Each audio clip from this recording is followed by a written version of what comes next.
Jésus-Christ, l'auteur de la vie éternelle. Toi, le rocher des âges, toi la douce colombe du ciel, toi l'agneau de Dieu qui ôte les péchés du monde, toi qui es venu au temps du soir dans une chair humaine, tu as caché ces signes aux hommes sages, tu les as révélés aux petits enfants qui veulent apprendre. Combien nous te disons merci ce matin pour cette atmosphère, oh Dieu Tout-Puissant. Tu as permis que nous ayons le souffle de vie alors que les autres sont dans des hôpitaux, les autres sont à la mort. Et toi, tu as permis que nous nous retrouvions dans ta maison pour t'adorer, Seigneur. Sans argent, sans rien payer. Nous te sommes infiniment reconnaissants, Seigneur Jésus. Oh Dieu, alors que nous sommes ici, nous voulons toucher la partie la plus importante, qui est l'écoute de ta parole, Seigneur. Nous t'invitons, toi le prédicateur principal, Seigneur, que tu viennes, ô Dieu Tout-Puissant, prendre ta parole, prendre les pains de vie et les briser pour tes enfants. Seigneur, que cette réunion soit un mémorial pour quelqu'un, Seigneur Dieu Tout-Puissant. Ô Dieu, un rassemblement sans toi est nul. Nous voulons que tu te mêles à ces rassemblements, afin que tout ce que nous allons dire, que tu sois le prédicateur et l'adorateur, Seigneur. Nous comptons sur toi et nous chassons tous les esprits mauvais en ces lieux. Nous voulons que le Saint-Esprit seul domine, Père. Oh Dieu, prends le contrôle de ces lieux pour la gloire du Père. Au nom du Seigneur Sauveur Jésus-Christ. Amen. Amen. Et Dieu vous bénisse très richement. Est-ce que vous êtes dans la joie ce matin pour être dans la maison de Dieu? Applaudissons pour la gloire de Dieu. Je vois il y a les enfants consacrés ici. Nous allons le faire après la prédication. Nous profitons de cette atmosphère pour entamer directement l'écoute de la parole. Sans plus tarder, nous pouvons nous tenir debout pour lire la parole. Matthieu chapitre 5 verset 17 à 20. Et nous allons aussi ajouter Matthieu chapitre 3 verset 1 à 7. Nous lisons au nom du Seigneur Jésus-Christ. Ne croyez pas que je sois venu pour abolir la loi ou les prophètes. Je suis venu non pour abolir mais pour accomplir. Car je vous le dis en vérité, tant que les ciels et la terre ne passeront point, il ne disparaîtra pas de la loi un seul iota ou un seul trait de lettre jusqu'à ce que tout soit arrivé. Celui donc qui supprimera l'un de ses plus petits commandements et qui enseignera aux hommes à faire de même sera appelé le plus petit dans le royaume des cieux. Mais celui qui les observera et qui enseignera à les observer, celui-là sera appelé grand dans le royaume des cieux. Car je vous l'ai dit, si votre justice ne surpasse celle des scribes et des pharisiens, vous n'entrerez point dans le royaume des cieux. Pendant que vous êtes assis, nous ajoutons Matthieu chapitre 3 verset 1 à 7. Mais il y eut un homme d'entre les pharisiens nommé Nicodème, un chef des Juifs, qui vint lui auprès de Jésus de nuit et lui dit: Rabbi, nous savons que tu es un docteur venu de Dieu, car personne ne peut faire ces miracles que tu fais si Dieu n'est avec lui. Jésus lui répondit, Hivi Yesu kamjibu, en vérité, je te le dis, kweli kweli na kuambia, si un homme n'est né de nouveau, kama binadamu azaliwe upya, il ne peut voir le royaume de Dieu. hawezi kufafanua ufalme wa Mungu. Nicodème lui dit, Hivi Nikodemu kamwambia, comment un homme peut-il naître quand il est vieux? itakuwaje mtu kuzaliwa kishaazeka?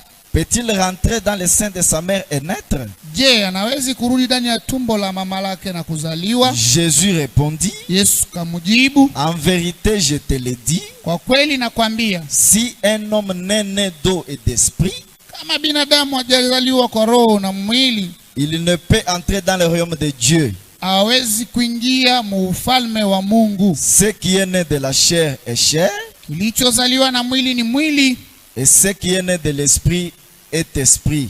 na kilichozaliwa na roho ni roho. Ne t'étonne pas que je t'ai dit, il faut que vous naissiez de nouveau. Hivi usishangae kusikia kwamba uzaliwe upya. Que Dieu ajoute ses bénédictions à sa parole. Mungu aongeze mabaraka kusoma kwa neno lake. Bonjour Israël Tabernacle. Na wasalimu Israeli Masani. Je suis très content d'être au milieu de vous ce matin. Mimi nina furaha nyingi sana kuwa mbele yenu. Saluez un peu ton voisin, dis-lui que Dieu te bénisse. Umsalimie jirani, mwambie Mungu akubariki. Dis-lui encore que Dieu te bénisse. Mwambie tena Mungu akubariki. Applaudissons pour la gloire de Dieu. Tupige makofi juu ya utukufu wa Mungu. Nous sommes toute une famille. Sisi wote ni jamii. Nous sommes dans un même train vers la gloire. Sisi wenyewe tuko ndani ya mashua Et inaenda quand nous nous mbinguni. rassemblons ici, nous devons être d'un commun accord dans un même esprit. Tukikosanika hapa inatakiwa tuwe mumoja na muroho moja. Je salue les hommes de Dieu qui sont ici. Que Dieu vous bénisse richement. Na salimu watumishi wa Mungu aliye huko, Mungu awabariki. Je voulais introduire avec une citation de Frère Branham. Nilipenda kuingilia na andiko ya ndugu Branham Dans les messages, la loi ou la grâce, ndani ya mahubiri sheria au neema, au point 173. nukta 173. Frère Branham dit, Ndugu Branham anasema, ce matin, je voulais quand même que vous soyez très attentifs à la parole. hii asubuhi napenda msikie vizuri. Je crois, nous sommes en train de parler sur observer tous les commandements. Naamini tunaongelea kuhusu kuheshimu makanuni yote. Et nous avons évoqué un sous-point que nous exploitons sur la nouvelle naissance. Tunabeba kishina moja tunaita kuzaliwa upya. C'est un grand enseignement. Ni somo kubwa. Nous n'aurons pas le temps d'exploiter tous les contours de cet enseignement-là. Hatutakuwa na muda wa kuingia mkona yote ya ile mafundisho. Voilà pourquoi nous sommes en train de frôler en touchant les points essentiels pour aller au but. Muone sababu gani tunaenda kugusa hapa na pale juu ya kwenda kulengo. Et je crois la semaine prochaine, Nadhani wiki ijayo, si c'est la grâce de Dieu et que si nous avons l'occasion, na ni kama ni neema ya Mungu na tunapewa ruhusa, nous aurons une réunion, une série de réunions de prières pour pouvoir invoquer Dieu afin qu'il tienne à ses promesses. tutakuwa na maandamano ya maombi kumuita Mungu asimamie malako yake. Voilà pourquoi je vous demanderai d'appeler quand même les voisins, vos amis, vos connaissances, afin qu'ils puissent aussi venir écouter la parole de Dieu. Muoneni sababu gani nitamialika, muite kwa majirani, marafiki waje wasikie neno la Mungu. Parce que nous allons entrer dans une autre phase de réunion et peut-être ça sera notre dernière semaine ici à Israël Tabernacle. Sababu tutaingia mwatua ingine na itakuwa mara ingine wiki ya mwisho hapa Israel Mastani. Voilà, au point 173, Frère Branham dit, Na hivi mnukta 173 ndugu Branham anasema, maman avait l'habitude de faire bouillir ses conserves. mama alikuwaka na chamusha kobitu, alikuwa na chunga. Donc sa maman faisait bouillir ses conserves qu'il vendait. Mama yake alikuwaka na tokotesha bitu, alikuwa na Frère uzisha. Branham dit, avez-vous déjà vu une de ces grosses bouilloires? Ndugu wangu alikuwa anasema, mshakuonaka kile kiungu kia kutokoteshea. Vous sortez là et vous mettez cela sur des briques. Unatoka pale na unaweka juu ya matofali. Vous savez et vous devez placer les bois en dessous de cela. Unajua sema inatakiwa kuweka mankuni mule chini. Oh, j'ai vu ça. Nishaionaka. Je le faisais. Nilikuwa naifanya. Au moment de faire la cuisson, wakati ya kuipika, on avait des petites tomates jaunes bizarres. Tulikuwa na tomate tudogo tu. Elle déversait environ un boisseau de cela là-dedans. Na alikuwa na mwangia ko tu ile kidogo mle ndani. Et elle mettait du sucre. Alikuwa anaweka sukari. Elle pouvait me faire couper du bois. na aliweza kuniambia nikate mankuni. Vous savez, Unajua, j'allais couper du bois et je mettais en dessous de cela. njaanza kwenda nakata mankuni, mimi naweka mule chini. Donc quand sa maman faisait bouillir ses conserves, Na wakati mama yake alikuwa anatokotesha, il envoyait Frère Branham pour qu'il puisse aller couper du bois alikuwa anatuma ndugu mama akakate mankuni afin de chauffer ses conserves là-bas. juu ya kutokotesha vitu yake. Frère Branham dit, Ndugu mama anasema, et j'allais couper du bois et je mettais en dessous de cela. ilikuwa naenda nakata mti naweka mule chini. Vous savez, cela se mettait à bouillir. Unajua, ilikuwa natokota La vapeur montait. na hivi vapeur ilikuwa napanda. Je disais, Ilikuwa nasema, maman, ce n'est pas encore prêt. mama ayaenea. Frère Branham coupait du bois, il amène et on chauffait ces histoires-là par sa maman. Ndugu mama alikuwa nakata miti analeta, banaweka mankuni, Frère banatokotesha. Branham demandait à sa maman, maman, ce n'est pas encore prêt. Ndugu mama alikuwa anasema, mama abiaenea. Elle disait, Alikuwa anasema, non, hapana, allez couper encore des clôtures sous forme de rails. wende tena ukakate ile michi banafunga funga kumampanda. J'arrivais là, Ilikuwa naenda kule, vous savez, avec de la sueur sur moi, unajua nishatoka yasu, je plaçais cela en dessus nilikuwa naeka chini. et je disais, maman, Nilikuwa nasema, mama, pensez-vous que ça sera assez? unadhani kwamba inatosha? Elle disait, Alikuwa anasema, vous feriez mieux d'en trouver encore. wewe kiawe kufanya ni kwenda kubeba Et bingine. elle faisait bouillir ces choses Alikuwa anatokotesha bile bintu jusqu'à ce que cela, paka na pale, que les oxygènes ou quelque chose sortait d'en dessous de cela. na unaona bintu inatoka chini ya ile. Donc la maman de Frère Branham faisait tellement bouillir ces choses-là, Mama yake alikuwa anatokotesha sana bile à bintu, tel point que l'oxygène ou quelque chose sortait en dessous de cela. ya kusema kulikuwa mpepo wala kitu kinatoka chini ya ile. Vous savez, pas Mnajua, puf puf, comme cela. Et lorsque cela en était dans cet état-là, wakati inafika mwile hali, elle disait que c'était prêt alikuwa anasema hapa binene à être mis en boîte. juu ya kubifunga. C'était très chaud. Ilikuwa ya moto sana, On ne pouvait plus supporter cela. hatukuweza tena kuvumilia Et ile, cela devait sauter. na ile ilipaswa kuluka. Frère Branham dit, voyez, Ndugu mama anasema, naona, je pense donc qu'il en est ainsi, nadhani kwamba iko hivyo, que c'est ainsi que Dieu doit se prendre avec nous. ya kwamba ndio vile Mungu anafanya na sisi, Vous savez, faire sortir totalement les diables de nous ya kwamba atoshe tetani kwa utele ndani yetu, en faisant bouillir mukutokotesha jusqu'à ce que vous sautiez dans la gloire. paka na pale utaluka Est-ce unaenda que quelqu'un peut mtukufu. dire un grand amen à ça? Mtu anaweza kusema amina kubwa La kwa maman hii. de Frère Branham faisait tellement bouillir ces choses. Mama yake ndugu mama alikuwa anatokotesha bile Et vitu. Frère Branham avait même la sueur en transportant des bois. Ndugu mama alikuwa anatoka jasu mkubeba Et michi.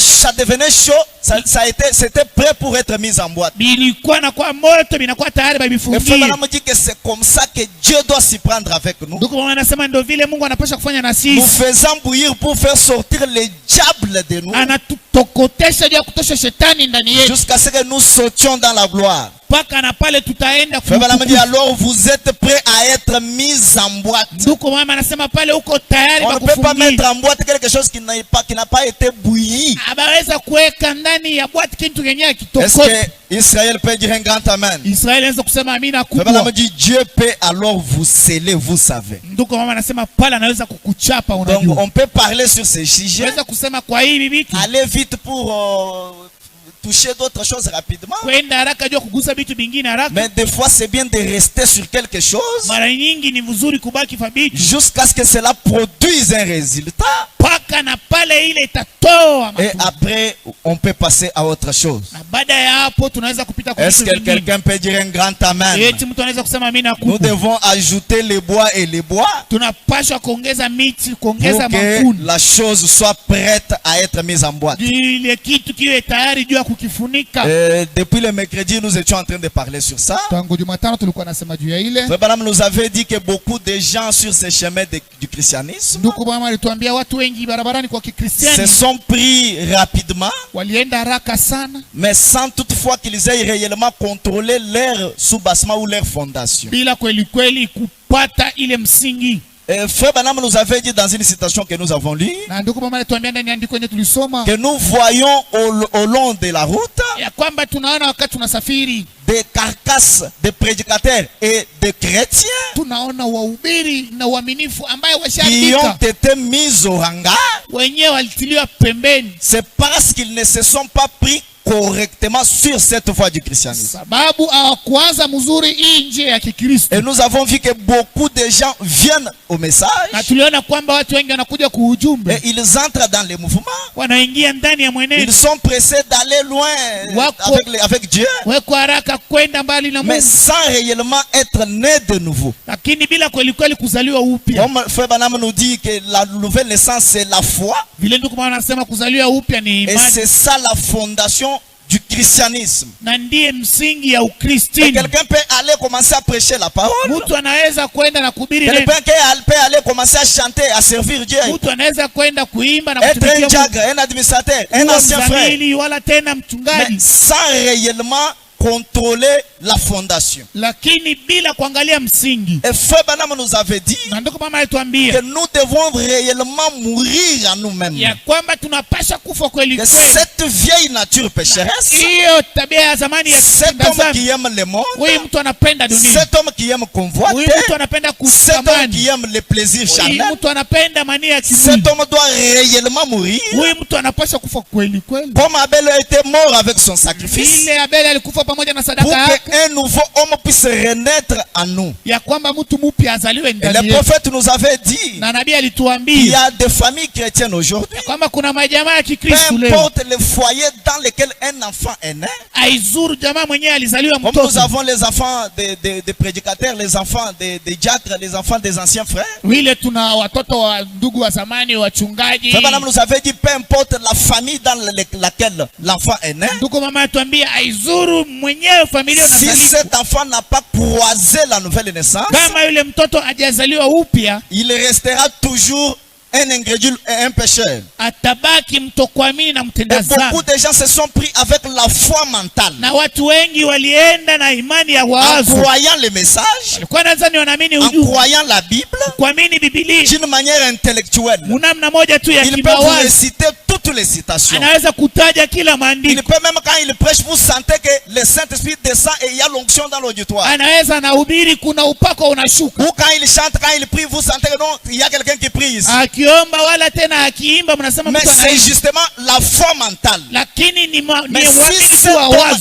intérieur, Kama huyu mtu wa ndani, cette nature adamique qui est en nous, ile tabia ya kiadamu ndani n'est mwetu pas réellement mort, hayakufa kweli on ne peut kweli, pas voir la gloire de Dieu. huwezi kuona utukufu Et le wa prophète Mungu. nous avait dit, Na nabii alituambia si vous vous tenez devant un cercueil, près du kama cercueil, unasimama mbele ya serikali, si vous vous tenez près d'un cadavre, ukisimama pembeni ya vous mauti, pouvez le quereller toute la nuit. unaweza kubululana na mauti Vous usiku pouvez mzima. parler tout ce que vous pouvez parler sur lui. Unaweza kusema vyovyote vile Et utasema, ce cadavre ne va pas vous répondre. lakini ile maiti haiwezi Frère kujibu. Branham nous a dit pourquoi? Ndugu mama anatuambia kwa nini? Parce qu'il est mort. Sababu amefariki. Est-ce que je peux entendre un amen? Eti tunaweza kusikia Et nini? nous nous sommes demandés avec Na vous. tunajiuliza pamoja na Mais nini? les prédicateurs ou les croyants qui se querellent aujourd'hui, Mhubiri wala waaminifu wenyewe les wanakokotana gens qui leo. ont de la haine, de la méchanceté, Watu wenyewe wanachukiana, de mauvaises pensées à wana eux, mawazo mubaya. mais ils sont morts ou bien ils sont des vivants. Washakufa wala ni watu wenye Parce que quand kuzimu. on est réellement mort, Sababu ukifa kweli kweli, quand on entre dans les saints des saints, ukiingia ndani ya utakatifu wa tous les mtakatifu, petits bruits de l'extérieur, nous ne les entendons haya plus. makelele yote chache ya nje Et hatusikii c'est tena. là où nous avons invité l'église Ndio kwenye tunaalika kanisa à arriver. kwa kufikia. Je suis dans le message, vous devez naître de nouveau. Niko ndani ya ujumbe, mnapasha kuzaliwa upya. Au point 46.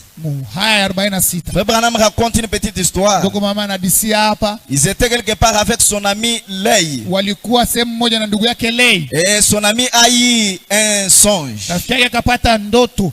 Il dit, et cette nuit-là, durant notre sommeil, Kama usiku ule wakati tulikuwa nalala, frère Lei eut un rêve. ndugu Lei akapata ndoto. Il discutait souvent avec moi au sujet du baptême au nom du Seigneur Jésus-Christ. Tulikuwa kanabishana naye sana kwa ubatizo wa Il jina ne Yesu. croyait pas. Asikuwa naamini. Et il était entrepreneur. Na alikuwa mmoja wa watu wanaanzisha Ainsi, il makazi. m'a dit, Hivi kaniambia, Frère Branham, ndugu bwana, j'ai fait un rêve. mimi nimeota. Et il a dit, j'ai rêvé que j'étais allé à New Albany. Kaniambia nimeona nilikuta kunyu Je Albania. construisais la maison d'un homme. Nilikuwa najengea mtu. Suivez très bien, suivez très Mfuate bien. vizuri. Et il m'en avait donné les plans. na alinipa mapo Donc, yake. frère Lei a rencontré un homme. Ndugu Lei alikutana na mtu. Cet homme-là lui a donné un plan pour lui construire une maison. Ule mtu akampa mapo yake ya majenzi. Cependant, quand j'ai vu comment il avait dessiné les fenêtres Nilipoona namna alifuatula ile madirisha et disposé une certaine pièce, na kuweka tena mavyumba vingine, je me suis dit ce n'est pas correct. nikasema haiwezekani. Ça ne peut pas être correct. Haiwezekani.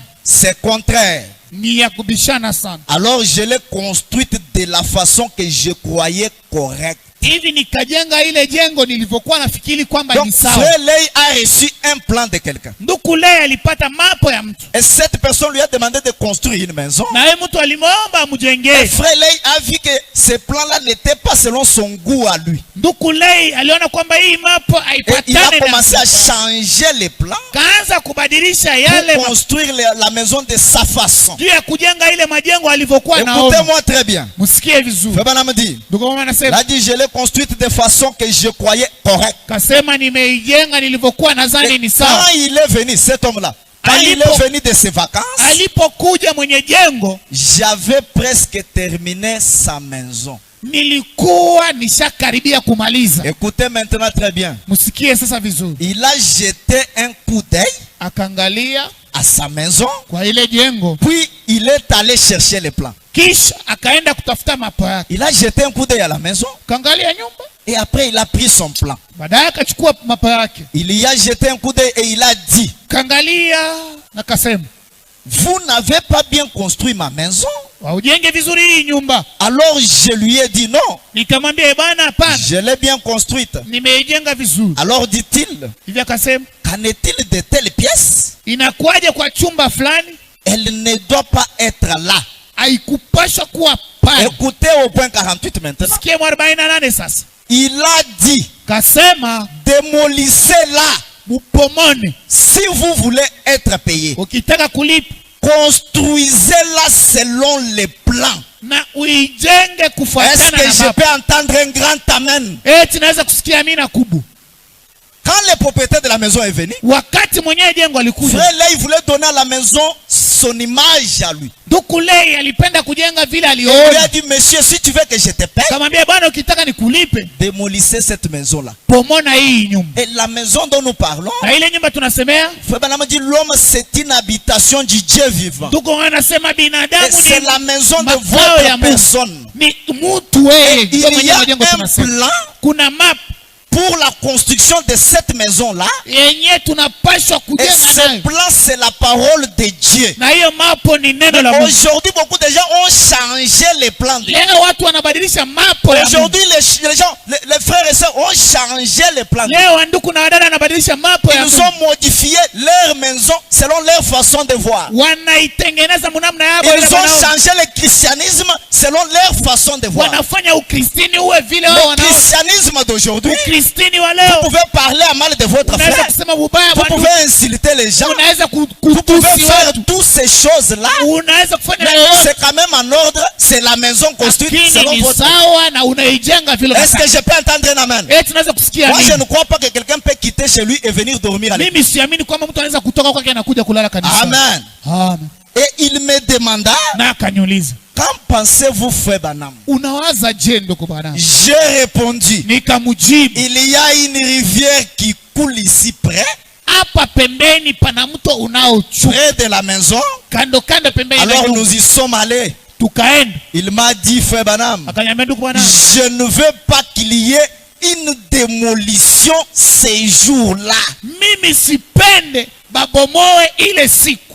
Frère, Ndugu, souvent quand on parle de ce genre de messages, wakati ukisemea hii ujumbe, beaucoup de gens n'aiment pas. watu wengi hawapendi. Ils veulent les messages. Non, recevez ceci. Penda, pokea hii, Faites ceci. fanya hii. C'est très bien. Tous ces messages-là, c'est en ordre. Ile yote ni sawa. Mais de temps en temps, Mara nyingine quand nous avançons sur ce chemin du christianisme, tukisogea mwinje, nous devons vérifier les plans, tunapaswa kuangalia mambo vérifier notre maison na construite. kuangalia nyumba Comme tunayoijenga. frère Lei est en train Vile de dire, ndugu Lei il anasema, a dit, frère Branham, anasema ndugu bwana, je ne veux pas avoir une démolition ces jours-là. sitapenda ile siku njoo Mieux babomoe. vaut la démolir maintenant Ni mzuri ni bomoe leo pour la reconstruire selon les plans nijanze upya kujenga attendre une démolition à la fin de votre vie. bali ya kuchunga kubomolea Est-ce kumwisha que quelqu'un maisha. peut dire un grand amen? Eti mtu anaweza kusema amina kubwa. Que Dieu bénisse ceux-là qui disent amen. Mungu abariki wala anasema amina. Je ne veux pas avoir une démolition ces jours-là. Sipende ibomolewe siku ile. Écoutez maintenant, frère Branham. Msikie sanduku mwana. J'ai dit, Kasem, construisez-la correctement maintenant mujenge vizuri et hapa sasa érigez-la selon les plans. na uiamshe kufatana na mapo. Voilà pourquoi je vous demande tous, Maana sababu gani même si vous avez pensé que vous étiez né de nouveau, hata kama ulizaliwa kwamba ulizaliwa upya, même si vous avez pensé que vous avez le Saint-Esprit, kwamba ulikuwa na Roho Mtakatifu, vous ne perdrez rien. hautapoteza kitu. Si nous tous nous recommençons d'abord la chose ce Kama matin, sisi wote tunaweza kuanza upya, si nous tous nous reconstruisons d'abord nos maisons ce matin, kama tunaweza kuanza upya je vous kujenga. ai dit pendant la semaine, Niliniambia katikati quand ya Frère juma, Branham est allé quelque part, wakati ndugu yangu anaenda il a sehemu, trouvé de beaux bâtiments avec juste au niveau de toiture. aliona majengo mazuri sana yenye Mais kuishamaliza. ces bâtiments étaient condamnés par le gouvernement. Ile majengo walikuwa kuifunga Frère kwa Branham était serikali. curieux. Hivi ndugu mama alikuwa Il a na demandé, mais qu'est-ce qui se passe? akasema ni nini On lui inapitikana? a dit, le constructeur ou l'architecte, Akasema huyu mjenzi il était tellement pressé alikuwa haraka sana à la construction, kujenga à tel point qu'il n'a pas vérifié la fondation. ya kwamba sikuangalia Et msingi. quand le gouvernement a constaté que la fondation n'était pas solide, Wakati tu serikali iliona voilà kwamba hii pourquoi msingi le haina bâtiment maana. a été condamné. Uone sababu gani wanasele. Amen. Amen. Construisez-la selon les plans. Mujenge kufatana na mapo. Amen. La voie de Dieu qui a été frayée pour nous. Njia ya Mungu yenye kutufungulia. Au point 27. 27. Branham dit, Ndugu mama anasema je suis en train d'aller petit à petit jusqu'à ce que je vais toucher la cible ce matin. naenda Et nous allons taratibu prier. na nitafika kugusa. Quand vous vous maombi. mettez à parler de la nouvelle naissance, Wakati mkianza kusema juu ya kuzaliwa de upya, recevoir le baptême du Saint-Esprit, kupokea ubatizo wa Roho Mtakatifu, 9 fois sur 10, mara 9 kwa 10 ces esprits montrent leur couleur.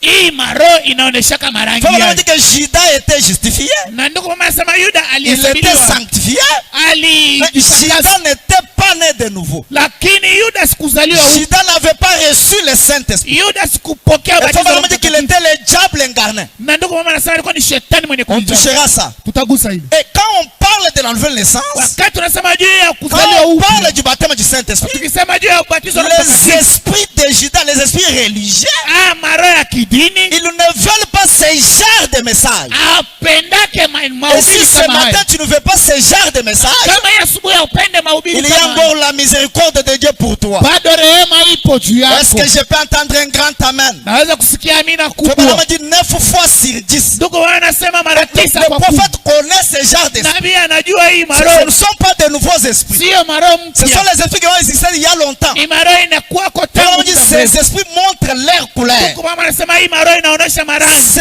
qu'ils sont. Kile weko. Et ils diront, Atasema c'est un tas de fanatisme. hii tu ni watu tu Donc, le wapendelevu. frère d'elle vient seulement ici pour parler de la... On a Ce sont coupé des un choses que papier nous, on a entendues depuis longtemps. Hii vitu Quand on tushabisikia était au tabernacle, mon wakati frère, tulikuwa ça, ku tabernacle. c'est un tas de Hii fanatisme. ni vitu tu vya kidini. Laissez cela de côté. frère. Acha bile bwana. Laissez cela de côté, Acha frère. vile Laissez. pembeni. Parlez-nous de la pierre de fête, frère. Tuambie kwa juu ya Laissez. mambo juu ya nchongo, acha bile. Amen.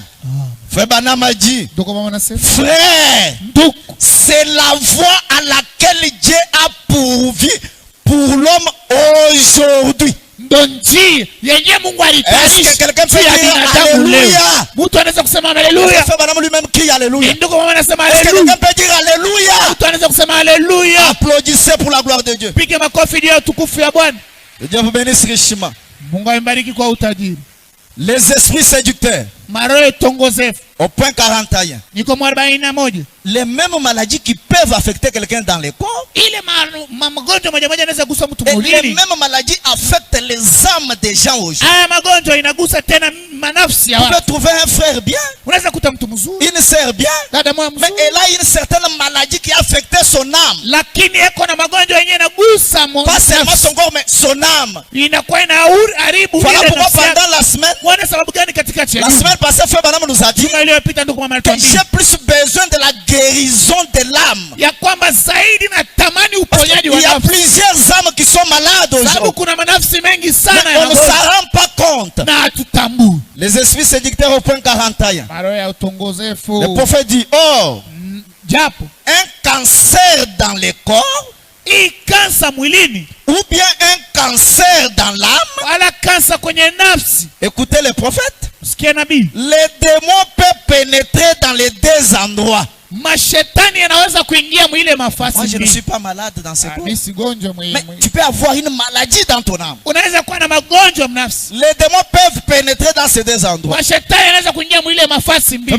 Or il arrive souvent et à bien des gens Ndugu mama anasema inakuwa mara nyingi na kwa d'avoir watu de wengi bonnes pensées ya kuwa na mawazo mazuri. et de braves gens qui essayent souvent de se reposer sur une petite théologie quelconque qu'ils ont. Na watu wengi wanasimamia misingi pa kujifunza kwa Biblia yenyewe Ou wanao. sur quelque chose qui leur a été enseigné dès leur enfance. Wala kitu waliwafundisha tangu walikuwa watoto. Écoutez bien ce qui suit. Usikie ifuatayo. Et ils constatent malgré tout ça Na hata vile wanaona qu'au fond de leur être, ya kwamba mule mnafsi yako, qu'au fond de leur âme, ndani ya nafsi il y a encore quelque chose bado kuna kitu qui n'est pas en ordre. akijakaa sawa. Malgré les années dans les messages, Hata miaka moja. malgré le bloc de tout cantique et de toutes les citations, Hata kujua kwa nyimbo na maandiko. malgré tout ce que j'ai reçu comme prédication. Hata vile vyote ulipokea Donc kama quelqu'un peut mafundisho. constater que dans leur âme, quelque part au fond, Lakini mtu anaangalia ndani ya nafsi il yake y a quelque chose qui n'est pas en ordre. anakuta kuna kitu hakiko sawa. Febana m'a dit, Ndugu bwana wanasema il y en a beaucoup ici ce matin,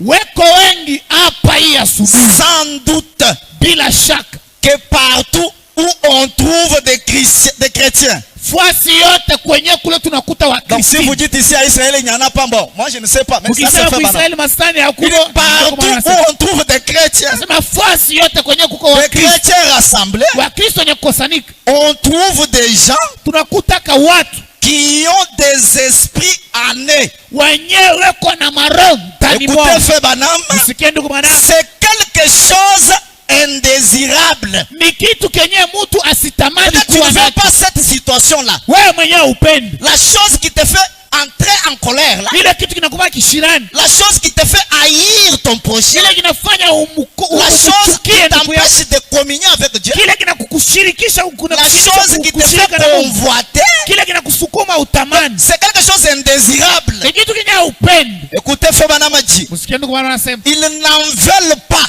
wale watu hawapendi. Si toi tu veux ça, Kama unaipenda donc tu es dans un très mauvais état. C'est kwa ça. mwali mubaya sana Parce que ya Febanam parle des gens qui n'en veulent pas. sababu ndugu wanasema watu wale Si hawapendi. toi tu en veux, Kama wanapenda quittez d'abord ce stade-là, toka kwanza mwile hatu entrez dans le stade de ne pas en vouloir, ingie mwatua ya kwamba pour que nous upenda puissions bien s'entendre ce matin. juu tupatane ya Mais si toi tu aimes d'abord ce que tu es, wewe la haine, penda toutes ile ces choses-là, maisha bila bintu vyote, donc c'est-à-dire tu es dans un mauvais état, que Dieu t'aide ce matin. manake wako mwali mubaya. Mungu Febanam dit, ils akusaidie. n'en veulent pas. Hawapendi, Ils disent, wanasema oh, oh, si seulement je pouvais arrêter de mentir.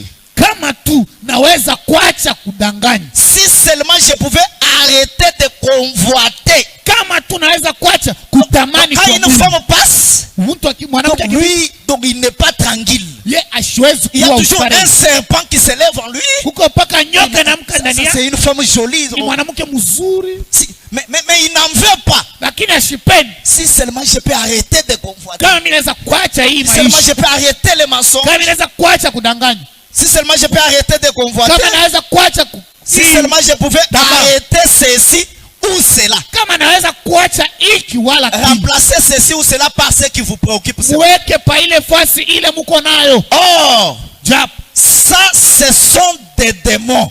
hivi vyote ni mashetani. Et bon, Uzuri ils se présentent sous la forme de religion. ni shetani anajionekanisha kama mtu wa Donc kijini, c'est un esprit religieux. ni roho ya kijini, Ce sont des esprits qui viendront à l'église. ni maroho yenyewe inaweza kuja Ce sont des esprits kanisani, qui chanteront, qui prieront. inaweza kuomba, inaweza Mais kuimba, cependant, ils sont toujours là. lakini bado iko pale. Amen. Est-ce que je peux entendre un amen? Tunaweza kusikia Donc amina. ce sont des esprits religieux. Hivi ni maro ya Si kijivu. vous êtes dans cette condition-là, Kama uko mwile hali, où vous sentez que vous ne voulez pas ce qui vous dérange, mwenyewe unasikia kwamba où upende vous sentez que vous ne voulez pas cet esprit-là, upende ile roho, il y a du beau mangalade ce matin. bado kuna dawa hapa. Il y a du beau mangalade ce matin. Bado kuna dawa hapa. Amen. Maintenant, le problème, c'est quoi? Sasa jambo ni nini? Dans le message, pourquoi? Mu mahubiri kwa nini? Au point 55. Mu 55. Fabana dit, de quoi les gens ont-ils peur? Ndugu mwana nasema ni nini watu wanaogopa? Ils ont peur de la nouvelle naissance. Wanaogopa kuzaliwa upya. Voilà la raison pour laquelle nous avons des petits enfants dans l'église. Muone sababu gani tuna watoto kidogo hapa Les kanisani. gens ont peur de la nouvelle naissance. Wengi hawapende kuzaliwa upya. Ils ont peur du Saint-Esprit. Wanaogopa Roho Mtakatifu. Ils ont peur de la puissance de Dieu. Wanaogopa uwezo wa Mungu. Ils ont peur que cela ôte votre maquillage. Wanakuwa naogopa kwamba ile itoshe Ou makujipanga. quelque chose comme cela. Wala kitu kama kile. C'est ça le problème. Ndugu mama nasema hilo ndo shida. Oh Dieu. Oh Mungu. Envoie-nous un réveil. Ututumie amsho À l'ancienne mode. ya kizamani. Qui produira de nouveau le Saint-Esprit. Yenye itatoa tena Roho Mtakatifu. Amen. Les gens ont peur de la nouvelle naissance. Ndugu mama nasema watu wanaogopa. Les gens veulent une religion propre. Watu wanapenda dini Quand je sana. suis venu en veste, je suis rentré tel que je suis. Amekuja na suti Parce que anapenda la rudi nouvelle vile. naissance, c'est un gâchis. Eti japo Roho Mtakatifu. La nouvelle naissance vous rendra peut-être sale. Mara nyingine itakufanya uwe mchafu. Et les gens ne veulent pas de ça. Na watu hawapendi ile. Mais ils veulent quand même être sauvés. Wanapenda kuokolewa. Febanamadi, Ndugu mama nasema n'y a-t-il point de bon mangalade? hivi hakuna dawa huku N'y a-t-il Galatia? point de médecins là-bas? Hakuna waganga kule? Bien sûr, il y a des médecins ici. Ndio kuna waganga. Il y a beaucoup de bons ici. Kuna kuwa hapa dawa Mais nyingi. pourquoi donc la guérison de la fille de mon peuple ne s'opère-t-elle Kwa pas? nini kidonda cha binti wa taifa yangu asipomo? Écoutez bien ce qui suit. Msikie ifuatayo. C'est parce que les gens refusent cela. Ni sababu watu wanakataa C'est ile. ça le problème de Ndio l'église. shida kanisani. Bénis-moi, Ibariki. mais ne me dis pas que je dois chercher encore Dieu. Lakini usiniambie nitafute tena. Bénis-moi, Unibariki. mais je ne veux pas cette religion des saints qui se coule par terre. La sipende hii tabia ya watu kujiburuza chini. Frère dit, il refuse de se rassembler. Ndugu mama anasema unakataa kujikusanisha. Il refuse d'avoir un réveil. Wanakataa kupata amsho. Voilà le problème. Muone shida. L'égoïsme et tout Hivi vyote vya kujipendelea ont pris le dessus. vinapanda juu. Amen. Amen. Ah. Nous sommes en train d'avancer petit à petit. Tunasogea taratibu. Où est partie ta force, Samson? Nguvu yako imeenda wapi Samson?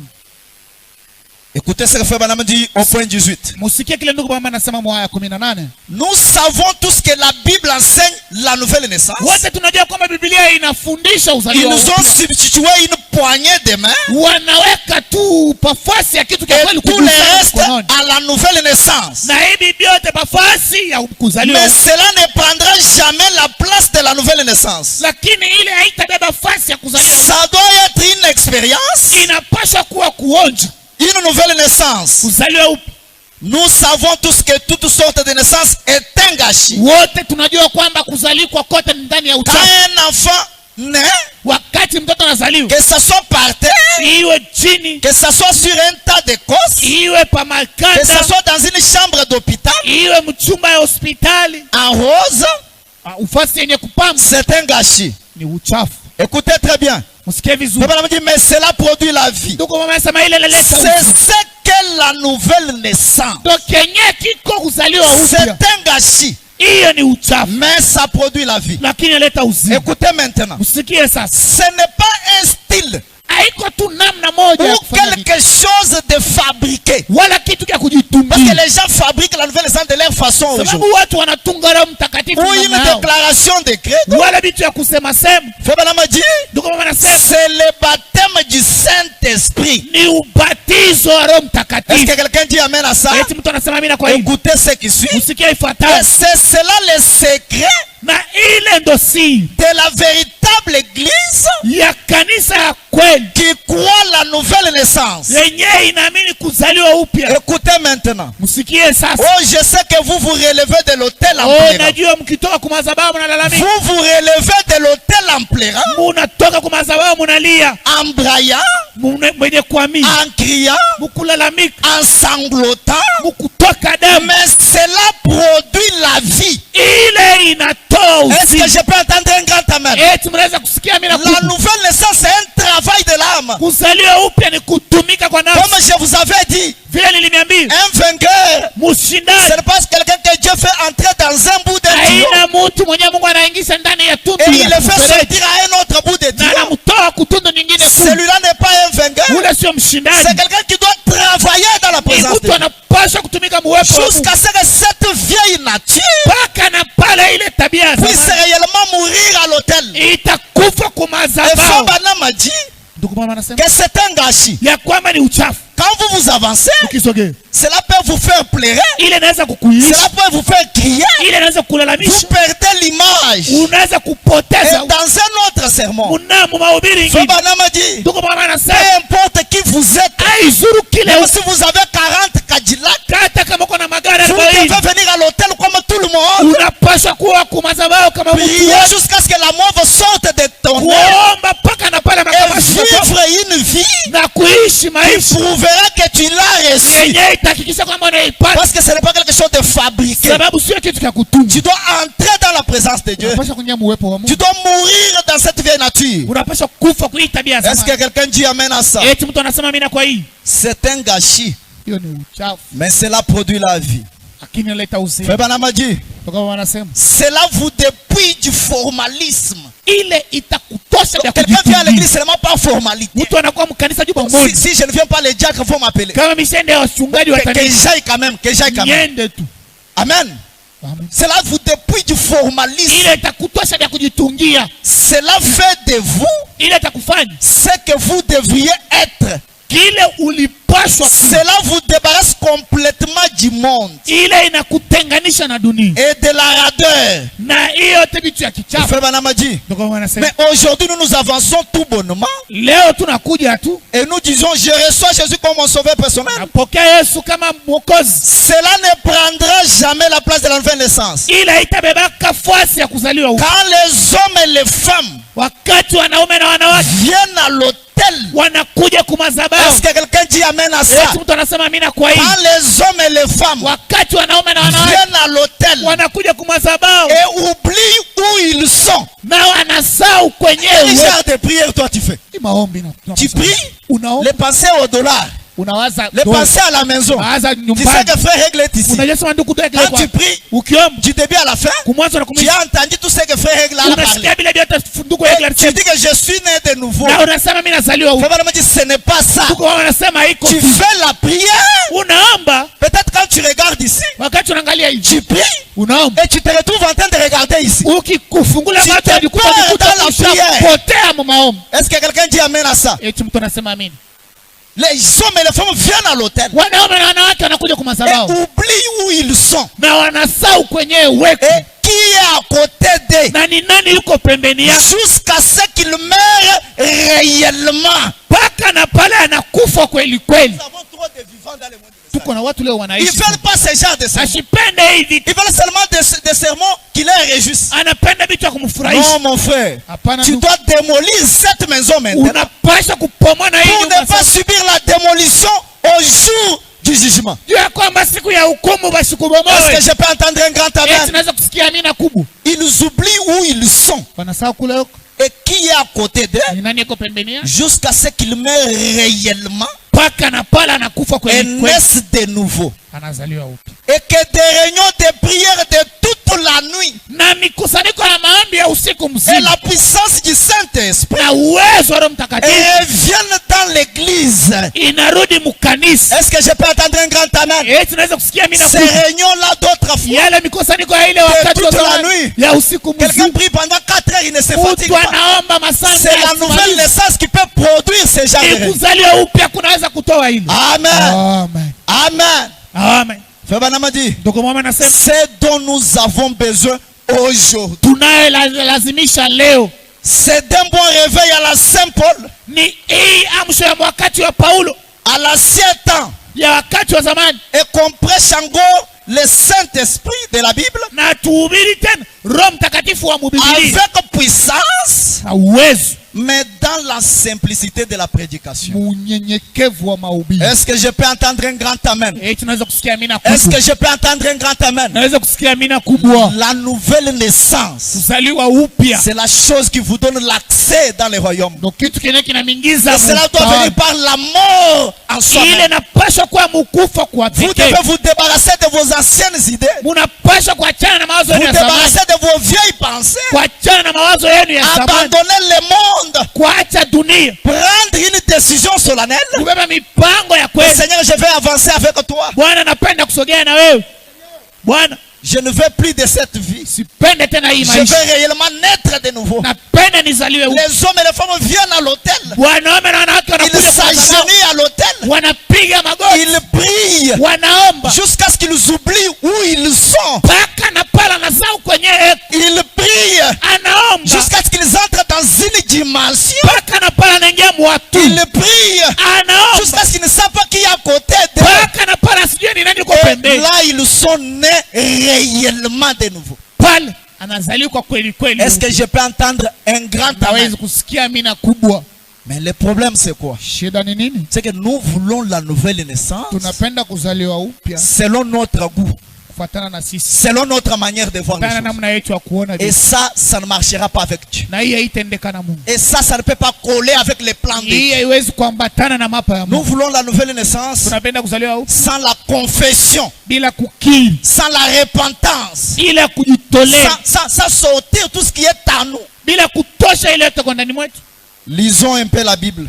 Tusome kwanza Biblia. Josué chapitre 7, Yoshua shahidi ya 7 versets 1 à 26, nous allons lire en sautant. mstari wa kwanza mpaka 26 tutasoma Les tunarudi. enfants d'Israël commirent une infidélité au sujet des choses dévouées par interdit. Watoto wa Israeli walifanya kutokuamini kushika vitu vyenye Akan, vilikosiwa. fils de Carmi, fils de Zabdi, fils de Zerach, Akaa mtoto wa Zabdi na mtoto wa Zerash de la tribu de Juda, mumakao ya Yude, prit des choses dévouées, kabeba vitu vyenye vilikataliwa, et la colère de l'Éternel s'enflamma contre les enfants d'Israël. na ili kasirani ya Mungu ikawa mbele ya watoto wa Josué Israeli. envoya de Jéricho des hommes vers Haï, Yoshua akatoa watu kujeriko kuwatuma kuhai qui est près de Beth Aven, yenye ilikuwa kando kando ya à Beth-Aven, l'orient de Bethel. kule kwa asubuhi ya Bethlehemu. Il leur dit, Kawaambia, montez et explorez le pays. nendeni na mchunguza ile nchi. Et ces hommes montèrent et explorèrent Haï. Jamaa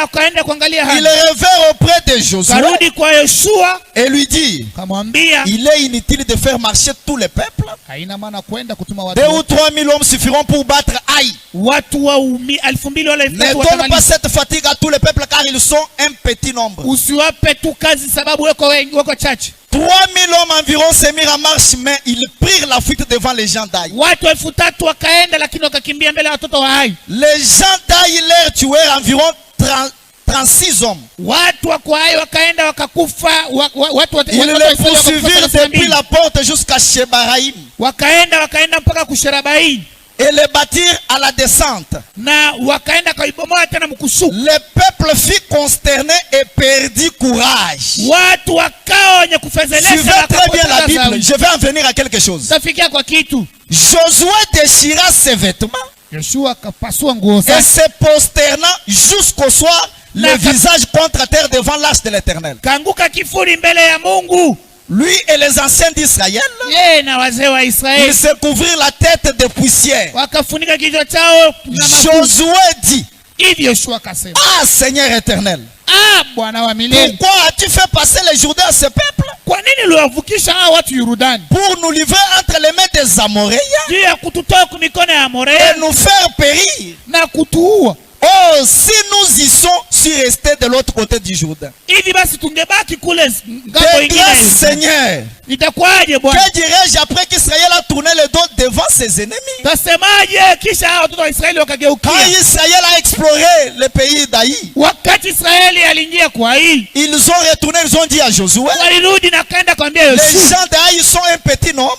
watu wa kwa hii ni On wadogo. ne peut pas envoyer tout le peuple pour les combattre. Hawezi kutuma watu wote. On doit envoyer un petit peuple Inabidi tutume watu kwa parce dogo. qu'ils ne sont pas nombreux. Sababu hawana wengi. Quand on a envoyé un petit poignet de gens, Walipotuma watu on 5,000 les a battus, on a tué 36 hommes. wakapiga wakaua watu Et c'était 36. le temps où Josué venait de gagner beaucoup de guerres. Na ilikuwa ni wakati yenyewe Yoshua alipata Où Josué venait de gagner et de recevoir la puissance de Dieu. yenyewe Yoshua alikuwa anapokea utawala wa Et Mungu. quand Josué a vu cette défaite, Wakati Yoshua aliona il kuna est kushinda, allé dans la prière. akaenda maombi. Il a dit, Seigneur, Akasema Bwana, comment tu peux permettre inakuwaje uruhusu que ces gens puissent battre Israël? watu watupige sisi Comment tu Israeli? peux permettre Namna gani unaweza que kuruhusu cette situation arrive? hii maneno kama haya ifike? Écoutez très bien la Bible. Musikie vizuri Biblia. Au point 10, Iko haya 10. l'Éternel dit à Josué, Wa milele kamwambia pourquoi Yoshua, restes-tu ainsi couché sur ton visage? hivi basi unabaki mwenye kulala mpaka muda gani? Israël a péché. Israeli wamefanya Ils ont dhambi. transgressé mon alliance Wanabomoa kasi que je leur ai prescrite. agano yangu ambaye niliwapa. Ils ont pris des choses dévouées par interdit. Walienda kugusa vitu nilikataa. Ils les ont dérobées Waliiba et ont dissimulé. na wanaficha. Ils les ont cachées parmi leurs bagages. Wanaficha ndani ya vitu vyao. Si vous regardez au point 11 là-bas, Ukiangalia kwa 11 pale, on parle de tous les enfants d'Israël au pluriel. wanasema Israeli yote. Dieu dit ils ont. Wanasema walifanya Donc Dieu walifanya. était en train de montrer à Josué Mungu alikuwa anaonyesha Yoshua la cause de leur défaite. sheria yenye kushindwa Mais kwao. au premier verset, Lakini kumstari wa on kwanza a souligné que c'était Akan. wanasema ni Akan. Mais quand Dieu commence à parler, Wakati Mungu anaanza kusema, il parle de toute la nation d'Israël. anasema juu ya nyumba yote ya Israeli. Voilà pourquoi Frère Branham a dit Wana sababu gani kwa anasema le péché d'un seul frère ya ou kwamba d'une seule dhambi sœur ya ndugu moja wala dada moja peut arrêter la marche de l'église. inaweza kusimamisha mwenendo wa kanisa. Est-ce que je peux entendre un amen? Tunaweza kusema amina. Écoutez la Bible. Usikie Biblia. Et aussi les enfants d'Israël ne peuvent-ils résister à leur ennemi? Hivi tena watu wa Israeli wanaweza kusimama mbele ya adui. Ils tourneront le dos devant leur ennemi Wanaweza kukimbia adui car ils sont sous l'interdit. sababu wako chini ya Je ne serai plus avec vous sitakuwa nanyi si vous ne détruisez pas l'interdit du milieu de vous. kama mpomone niliyokataa katika. Là, c'est Dieu qui est en train de parler à Josué. Hapa ni Mungu anamweleza Je ne Yoshua. peux pas faire ceci. Mimi siwezi Je ne serai plus avec vous sitakuwa nanyi si vous ne détruisez pas l'interdit au milieu de vous. kama amubomoe hiyo iliyokataliwa. katika nchi. Lève-toi, Amka, sanctifie le peuple. takasa watoto wa Israeli. Tu diras sanctifiez-vous pour demain. Utaambia kwamba mujitolee Car juu ya kesho. ainsi parle l'Éternel, Kwani hivyo Bwana anasema, le Dieu d'Israël. Mungu wa Israeli, Il y a de l'interdit au milieu de toi. kuna vitu vilivyokataliwa viko Israël, katika tu ne pourras résister à tes ennemis Israeli hawezi kusimama mbele ya maadui jusqu'à ce que vous ayez ôté l'interdit du milieu de vous. mpaka na pale mutatosha ile iliyokataliwa. Ça, c'est kati Dieu yenu. parlant à Josué. Hii ni Mungu anaambia Le Dieu qui les a fait traverser le Jourdain. huyu Mungu alituvusha Le Yordani. Dieu qui les a fait battre tous les ennemis. Huyu Mungu aliyewashindia mbele ya À maadui wote cause du péché, juu ya dhambi, il était incapable de les aider. alikuwa na uwezo wa Parce que le kuwasaidia péché faisait obstacle entre Dieu et son peuple. sababu dhambi ilikuwa inaleta zuio kati ya Mungu na Et watu Dieu wake. dit à Josué, Na Mungu anaambia Yoshua, sanctifiez tout le peuple, takasa hao watu, rassemblez-vous. wakosanishe. Écoutez au point 18. Msikie Je suis en train d'en venir à quelque chose, soyez très attentifs. nafikia kwa kitu kimoja, msikilize. Il fit approcher la maison des Abdi par homme, Hivi akasogeza kila nyumba, et Akan, fils de Carmi, na Akan mtoto wa fils Karmi, des Abdi, mtoto wa Zabdi, fils de Zerach, mtoto wa Zerash, de la tribu de Juda, ndani ya kundi ya watoto wa Yuda, fit désigner. akachukuliwa. Josué dit à Akan, Hivi Yoshua akamwambia Akan, mon fils, mwanangu, donne gloire à l'Éternel, le Dieu d'Israël, umtukuze et Mungu wa Israeli rends-lui hommage. na hivi umheshimu. Dis-moi donc, Hivi uniambie ce que tu as fait, ni nini ulifanya, ne me le cache point. Usinifiche. Écoutez au point 20. Musikie mu20. Akan répondit à Josué et dit, Hivi Akani akamwambia Yoshua, il est vrai que j'ai péché contre l'Éternel, ni kwa kweli nilitenda dhambi mbele ya le milele. Dieu d'Israël, Mungu wa Israeli, et voici ce que j'ai fait. muoneni nilichokifanya. J'ai vu dans les bitins un beau manteau de Shinéar, Niliona mule mubintu bya Shinear 200 cycles d'argent, na pesa et ndani un lingot d'or du poids de 50 cycles. na dhahabu tena ya uzito. Moi, Akan, je les ai convoités Mimi Akani et nikaitamani je les ai pris. nikaibeba, Ils sont cachés dans la terre au milieu de ma tente, nimeificha, nimeishika et l'argent est dessous. na pesa iko chini. Josué envoya des gens qui courirent à la tente. Yoshua kaenda kule kuhemu. Et voici les objets étaient cachés dans la tente d'Akan. Hivi watu walikuwa vitu vilikuwa Et vinaficha kule l'argent kuhemu était dessous. na pesa ilikuwa chini. Ils les prirent du milieu de la tente Wakaichukua ndani ya hema et les apportèrent à Josué wakaileta Yoshua et à tous les enfants d'Israël watoto wote wa Israeli et les déposèrent devant l'Éternel. wakaiweka mbele ya milele. Écoutez très bien maintenant. Musikie sasa Au point 25. mu25. Je sais pourquoi j'ai lu toutes ces citations. Najua kwa nini nasoma Parce que je hiyo. veux que ça pénètre très bien. Napenda ingie vizuri. Josué dit, Yoshua akasema, il dit à Akan, kaambia Akani, pourquoi nous as-tu troublés? kwa nini unatuvuruka? L'Éternel te troublera aujourd'hui. Wa milele atakuvuruka leo. Et tout Israël les lapida. Na hivi Israeli yote akampiga On mawe, les brûla au feu, wakamchoma, on les lapida. akampiga mawe, Et on les leva sur Akan un grand monceau de pierre na hivi wakaweka juu ya Akani jiwe qui subsiste encore aujourd'hui. yenye iko mpaka leo. Écoutez maintenant très bien. Msikie sasa Et mzuri. l'Éternel revint de l'ardeur de sa colère. Wa milele akaja. C'est à cause de cet événement qu'on a donné jusqu'à ce jour ce lieu du nom de la vallée d'Akor. Ndi juu ya ile ndo balileta jina kwamba hii ni bonde ya Akor. Akan, un seul homme Akani mtu mmoja qui a caché les lingots sous sa tente, mwenye alificha hii a dhahabu chini empêché ya Israël hema yake, alizuia Israeli d'avancer avec Dieu ya kusogea na Mungu et d'avoir la puissance de Dieu. na kuwa na uwezo wa Écoutez Mungu. maintenant l'interprète du vin de la parole. Usikie mtafsiri wa neno, Parce que frère Branham, c'est un grand aigle. sababu hii ndugu C'est lui qui interprète bien la Bible que quiconque. yeye ndo anaweza kutafsiri Biblia zuri. Écoutez maintenant, je touche la cible maintenant. Usikie na gusa sasa. L'épître aux Éphésiens est comparable au livre de Josué. Hii kitabu cha Efeso kinalinganishwa na cha Au Yoshua. point 56. Iko 56. Soyez attentifs maintenant. Muwepo sasa. Ils ont tué les Amoréens et les Étiens. Waliua wa Amoréen na wa Etien. Et il n'y a pas eu un seul blessé parmi eux. Hakukuwa hata mtu mmoja alipata kidonda. Jusqu'à ce que les péchés entrent dans les camps. Mpaka na pale zambi iliingia ndani ya kambi. Une fois qu'Akan a pris ses manteaux de Shinéar Wakati tu Akani alibeba hii nguo ya et Shinear ses lingots d'or na hii dhahabu et qu'il les a cachés sous son campement.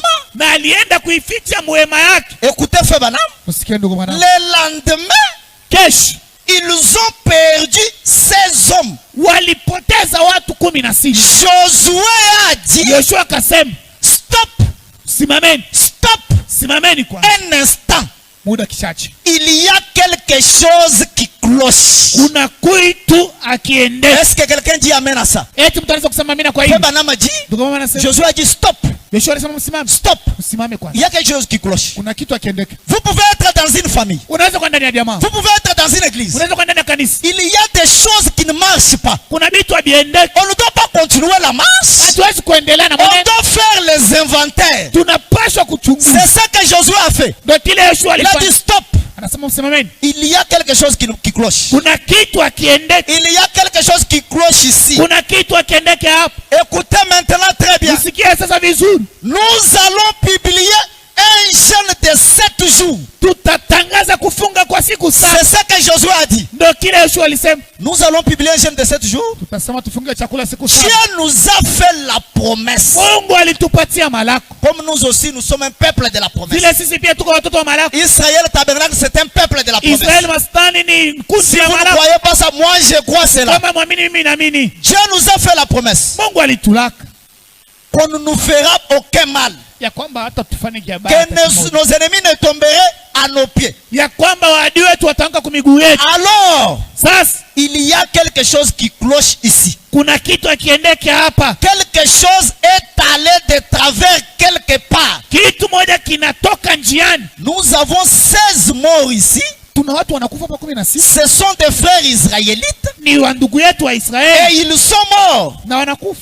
Pourquoi sont-ils morts? Kwa nini wanafariki? Ces hommes innocents. Au watu bila kosa. Écoutez, Frère Branham, Musikie ndugu wanangu, parce qu'un homme est sorti du rang. sababu mtu mmoja anatoka munjia.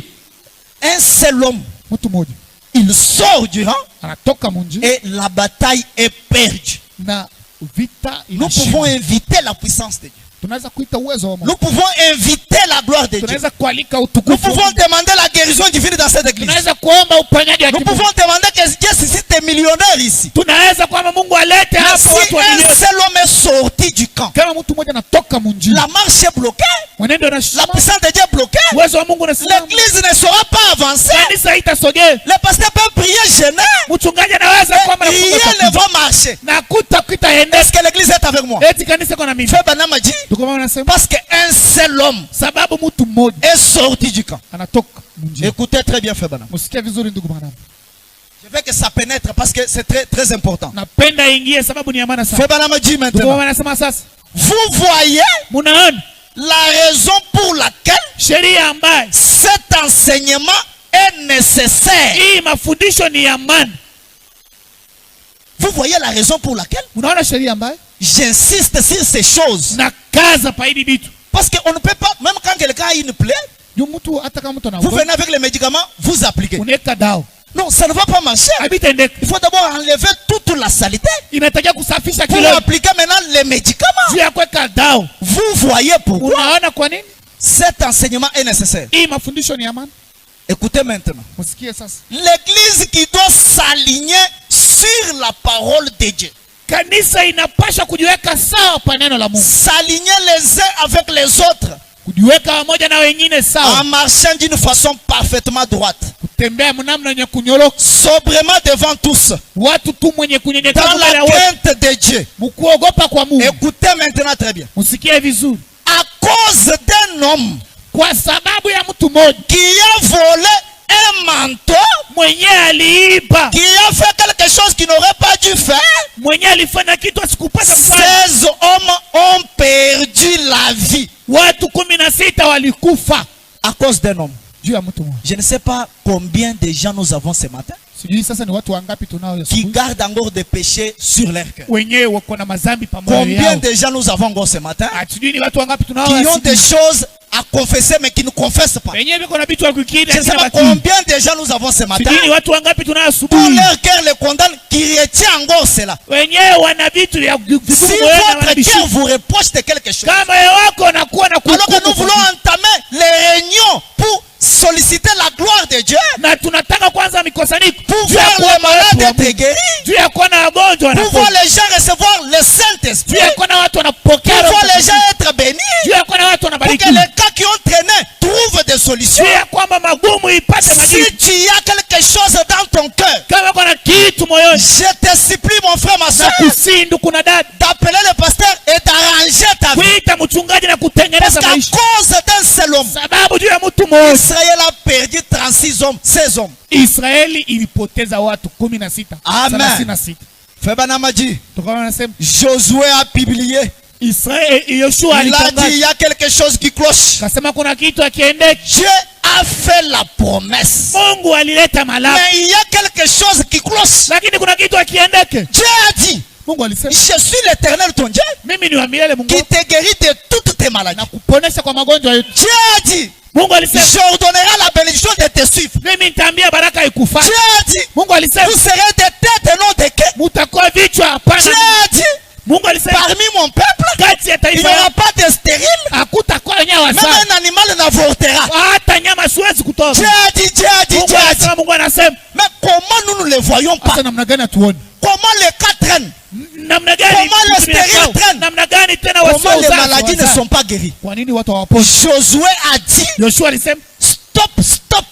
Simameni. Il y a quelque chose qui ne va pas. Kuna kitu Et akiendesha. ce matin, j'ai dit à Israël Hii Tabernacle, asubuhi naambia Israeli Masaki, stop, stop. simameni. Il y a quelque chose qui ne va pas quelque Kuna part. kitu akiendesha. Si vous avez des problèmes dans votre cœur, Kama mko na mashida moyoni, si vous avez des dossiers dans votre kama cœur, uko na mambo moyoni, n'attendez pas que le Saint-Esprit msichunge Roho Mtakatifu descende dans cette église ishuke mwi kanisa et vous dévoile. na imioneshe wazi. Venez humblement devant le sacrifice Uje tu mbele ya mkoani, et confessez votre péché. ukiri zambi. Si vous avez un problème avec un frère, Kama uko na mambo na ndugu, arrangez-le. uende Parce ukatengeneze, que nous voulons passer à une étape supérieure sababu tunataka kupanda juu où nous pouvons voir les dieux de kwenye Frère, tunaweza kuwa na Mungu wa William Branham, les dieux de l'histoire, Mungu wa hadithi devenir une réalité. kuwa ukweli. Je vous ai dit que je sais de quoi je parle. Na miambia najua kile Mais nasema, le problème, lakini shida c'est l'église. ni kanisa. Nous avons lu avec vous, Frère Branham, pendant la semaine. Tulisema na mwe ndugu Branham, Il a prié sur une dame qui avait la pisconévrose. aliombea dada moja alikuwa na kasirani Mais kasirani, cette dame n'était pas guérie. ule dada sikupona. Un prophète qui a voilé la colonne de feu. Nabii mwenyewe kuvaa Mais nguzo la cette moto, femme est restée avec la maladie. ule dada nabaki na magonjwa. Qu'en est-il du docteur Eli? Inakuwaje kwa Qu'en mchungaji est-il de Eli? moi? Inakuwaje na Un mimi? prédicateur n'apporte pas la guérison et la délivrance dans ses mains. Mhubiri siku yake na uponyaji wala Mais tena la première délivrance est en kufunguliwa toi. mikono, lakini kufunguliwa kwa ndani mwako. Si tu enlèves tous les fardeaux, Ukitosha uzito wote, toi-même tu vas sentir une paix au-delà de tout wewe entendement. mwenyewe utasikia salama. Je vous dis la vérité. Nakwambia ukweli, Moi j'appelle ça l'autodélivrance. mimi naitaka ile Si votre cœur vous kufungua kwa condamne, kipekee. si votre cœur vous Kama condamne, moyo wako Dieu unakuja, est plus grand que votre cœur. Mungu eko zaidi Amen. ya moyo wako. Amen. Amen. Vous devez vous décharger, mes frères. Unapaswa Vous devez kutusha enlever uzito, tout ce que vous avez. unapaswa kutosha na uzito Je wote. voulais passer à un autre message, Napenda kupita kwa ujumbe mais le hili, Saint-Esprit m'a retenu sur ça. Roho Mtakatifu anaichunga pai. Peut-être il y a encore quelqu'un qui a caché l'ingot d'or quelque part. Mara nyingine kuna mtu anaficha kitu, L'heure est arrivée. muda umetimia Tous les lingots d'or doivent sortir. ya kwamba mnapaswa kutoa Est-ce que madhabahu je yote. peux entendre un grand amen? Naweza kusikia amina kubwa. Nous nous inquiétons pourquoi nous ne voyons pas Diache. Tunajiuliza kwa nini Mungu asitende? Pourquoi les pauvres ne sont pas Kwa bénis? nini watu Pourquoi wote les gens hawapate ne reçoivent pas baraka? l'authentique Kwa Saint-Esprit? nini watu hawapate Roho Mtakatifu? Peut-être il y a des histoires en suspense quelque part. Mara nyingine kuna vitu tu vyenye kuacha pale. Écoutez au point 59. Msikia mwa 59. Frère Branham m'a dit, Ndio kwa maana nasema quand nous faisons venir les malades wakati tunaita wagonjwa devant nous mbele yetu et qu'ils ne sont pas guéris, na wapone, il nous faut publier un jeûne solennel.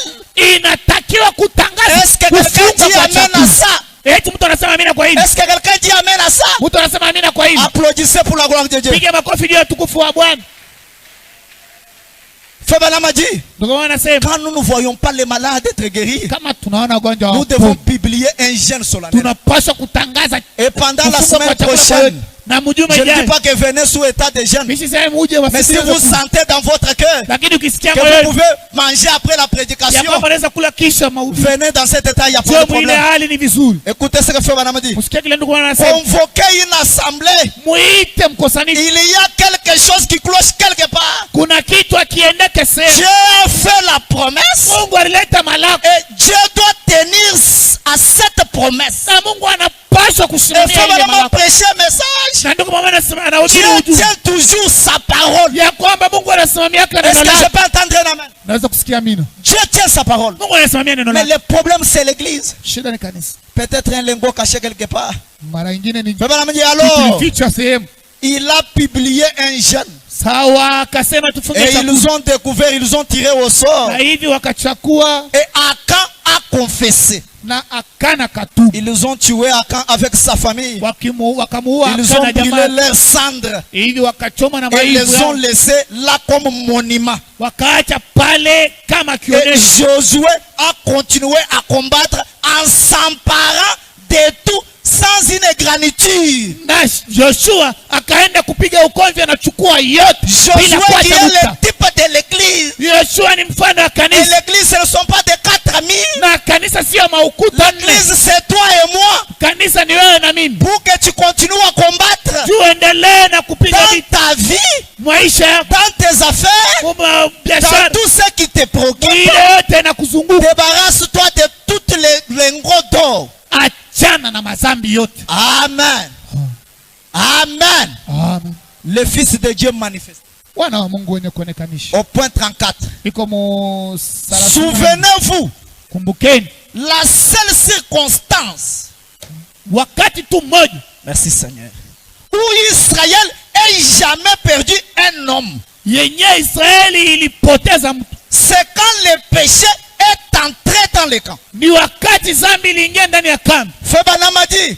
C'est le seul facteur ndo kitu tu kimoja qui puisse nous faire perdre une victoire. Kenye kinaweza kutushindisha ushindi. Israël tabernacle. Israël mastani. En dehors de cette facteur, nje ya ile, je ne vois rien qui peut tenir un obstacle devant les promesses. Sione kile kinaweza kusimama mbele ya malaki. Je ne vois rien Sione kitu hata qui kimoja peut faire obstacle à la puissance de Dieu. kenye kinaweza kuzuia Mais uwezo wa le seul facteur kitu tu kimoja qui a fait perdu à Israël la bataille, yenye kilifanya kwamba Israeli kose c'est cette situation-là. ilikuwa ni ile. Écoutez ce que fait Madame dit. Usikie kile mtu anasema.